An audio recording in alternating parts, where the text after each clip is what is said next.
আমার কানে এখনো বাজে যে কারো পানি লাগবে, কত পানি আসছে এখন, কারো পানি লাগবে।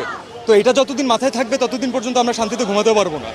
এবং এটা দেশের একজন নাগরিক হিসাবে আমরা তো সারা জীবন মানুষের জন্যই কাজ করেছি। আমরা যারা এন্টারটেনমেন্ট ইন্ডাস্ট্রিতে কাজ করি, আমরা কার জন্য কাজ করি? কোনো ইন্ডিভিজুয়ালকে দেখানোর জন্য কাজ করি না, আমরা দেশের মানুষের জন্য কাজ করি। তো আজকে তাদের যে ছাত্ররা, যারা ইয়াংরা, যারা হচ্ছে আমাদের মেইন অডিয়েন্স, যাদের আমাদেরকে প্রয়োজন, আমরা যদি তাদের সাথে না দাঁড়াতে পারি তাহলে আসলে কেন কাজ করলাম? এর থেকে কাজ না করা ভালো, অন্য কোনো কিছু করা বেটার। আমার নিজের বাচ্চা আছে ভাই, আমি জানি যে আজ থেকে 10 বছর পরে, 15 বছর পরে, 20 বছর পরে ও একদিন এই ব্যাপারে জানবে এবং ও একদিন আমাকে কোয়েশ্চেন করবে যে মানে তুমি কি করছো।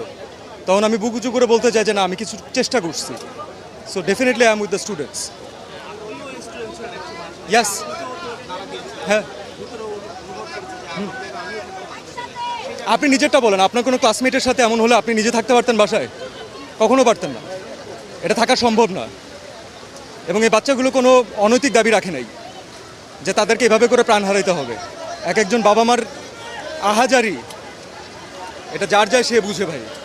সো এটা আমি জানি না আসলে এখানে কতটুকু আসলে এখানে ঢেকে ঢেকে বলা পসিবল।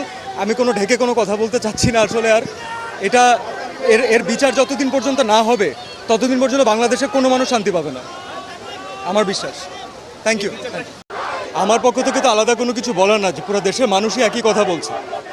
এবং দেশের মানুষ যখন সবাই একসাথে কোনো ন্যায্য দাবি রাখে তখন সেটা একটু হলেও মাথায় আনা দরকার যে সেটা ফেলে দেওয়ার মতো না। তো আমরা আমাদের যে ভাইরা, যে বোনগুলো মারা যাচ্ছে, যে ভাইটা মারা গেল, দেখেন যদি আপনি সুস্থ স্বাভাবিক মানুষ হন, আমরা রাত্রেবেলা ঘুমাতে পারবেন না। আমার